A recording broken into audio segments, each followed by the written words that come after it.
to solve that, maybe somebody will come up with a good plan.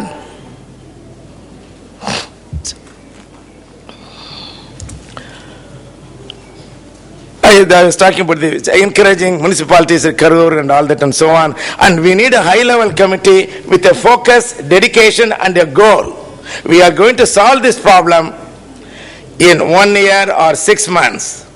And first step we are going to take is energy efficiency, then generation, then solving the problem forever.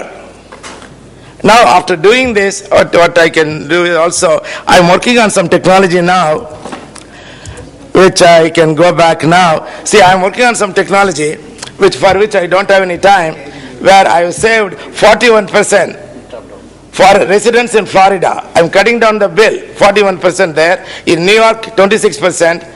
For a McDonald's restaurant, I am saving 34%. For a Dunkin' Donut, I am saving 20%.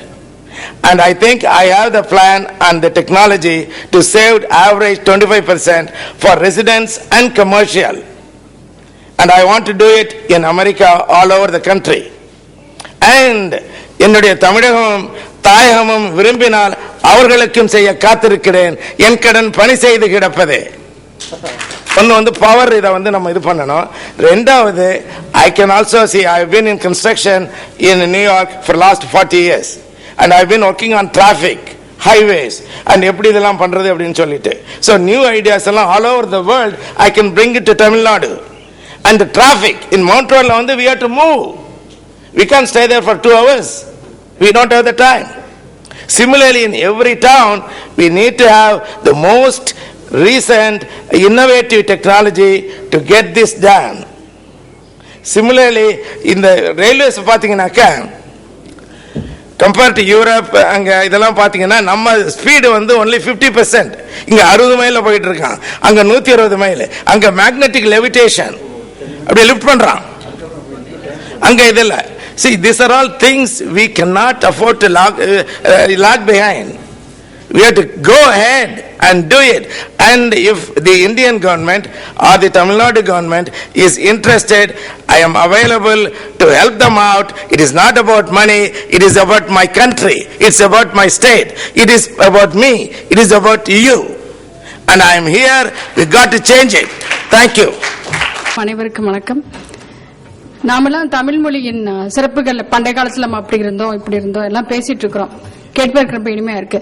But இக்காலத்துல நம்ம என்ன செஞ்சிட்டு இருக்கிறோம், அதுதான் நம்மளை பாதுகாப்பதற்கும் மேலும் நம் மொழி செம்மொழியாக வளர்வதற்குமான வாய்ப்பை ஏற்படுத்துது. அதனுடைய ஒரு சிறு முயற்சியாக இப்ப இருக்கக்கூடிய மாடர்ன் டெக்னாலஜில இதை கட்டுரையை ஒரு குறும்படமா எப்படி செய்ய முடியும் அப்படிங்கிற ஒரு முயற்சி தான்.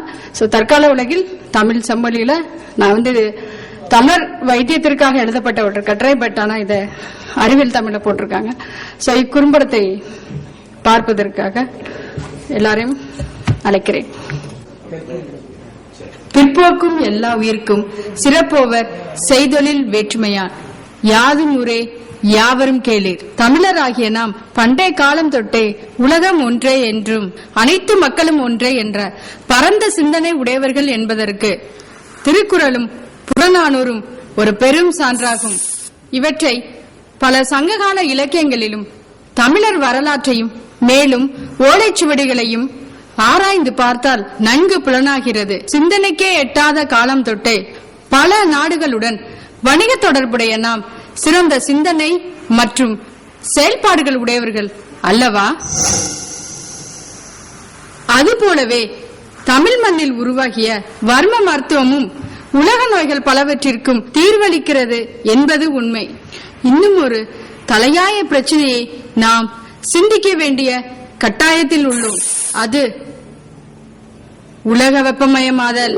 இது மனிதனுக்கு ஏற்படும் உடலியல் ரீதியான பிரச்சனைகளையும் அதனால் ஏற்படும் பாதிப்பு மற்றும் அவற்றை தவிர்க்கும் வழிமுறைகளையும் விளக்குவதே திரையில் காணும் இக்கட்டுரையின் நோக்கம்.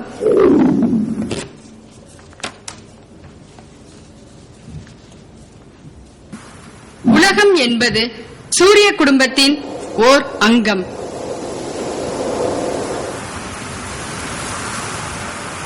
சூரியன் வெளிச்சத்தையும் வெப்பத்தையும் பூமிக்கு அளிக்கக்கூடிய நட்சத்திரம்.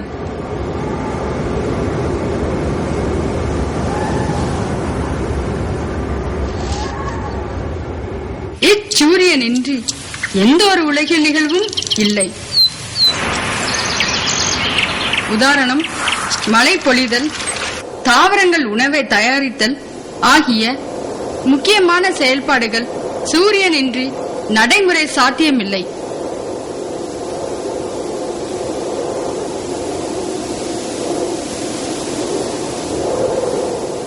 மேலும் சூரியன் இல்லாமல் பூமி தன்னைத்தானே சுற்றி கொள்ள முடியாது. புவியீர்ப்பு விசையை பெறவும் இயலாது. ஆக பூமி சூரியனை சார்ந்துள்ளதால் வெப்பத்தின் அளவில் ஏற்படும் சிறிய மாற்றம் கூட உலகியல் நிகழ்விற்கு பாதிப்பை ஏற்படுத்துகிறது.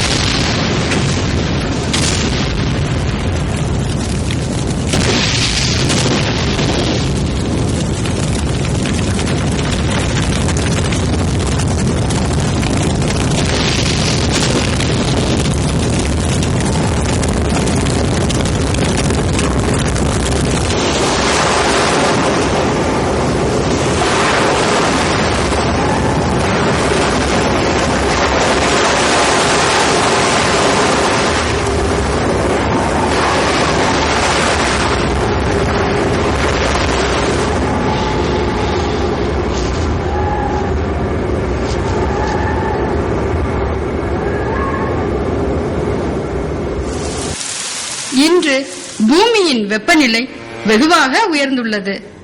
கடந்த 108 ஆண்டுகளாக வெப்பநிலை மாற்றம் கண்டுள்ளது.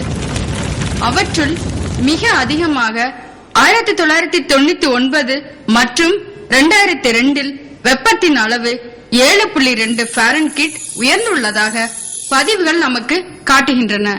இது மனிதர்களை மிகவும் பாதிக்கும் ஒரு நிகழ்வாகும். இந்த பாதிப்பே இன்று உலக வெப்பமயமாதலின் முக்கிய காட்சியாகும். இந்த வெப்பத்தின் தாக்கம் கிராமப்புறங்களை விட நகரங்களில் அதிகமாக உள்ளது. காரணம், மக்கள் தொகை நெருக்கம், கட்டிடங்கள், வாகன புகை மற்றும் இயற்கை மரங்கள் குறைவாக இருத்தல் போன்றவையால் பகல் நேர வெப்பம் உள்வாங்கப்பட்டு இரவின் வெப்பநிலை அதிகமாக உள்ளது. இது நகர்ப்புற வெப்ப பாதிப்பு என்று அழைக்கப்படுகிறது.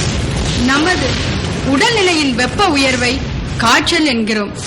இவ்வெப்ப உயர்வு பூமிக்கு ஏற்பட்டுள்ளதால் இதை பூமியின் காய்ச்சல் என்று அழைக்கலாம். உலக வெப்பமயமாதலின் உடலியல் மாற்றம். மனிதன் உட்பட உலகத்தில் உள்ள அனைத்து உயிர்களும் பூமியின் இயக்கமின்றி உயிர் வாழ முடியாது. ஆகையால் பூமியில் ஏற்படும் சிறு நிகழ்வும் நம் உடலில் பெரும் மாற்றத்தை உருவாக்குகிறது. அதாவது பூமியில் ஏற்படும் வெப்ப உயர்வால் பருவநிலை மாறுகிறது. இதனால் நீண்ட கோடை காலமும் வெப்பநிலை உயர்வும் ஏற்படுகிறது.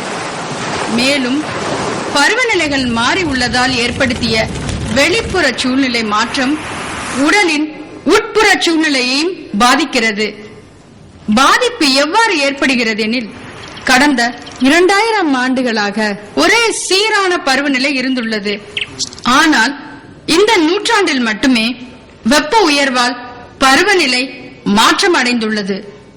இப்புதிய சூழ்நிலைக்கு ஒத்துழைக்க முடியாமல் உடலில் ஏற்படும் அழுத்தம் அதன் மூலக்கூறுகள் வரை பாதிக்கிறது.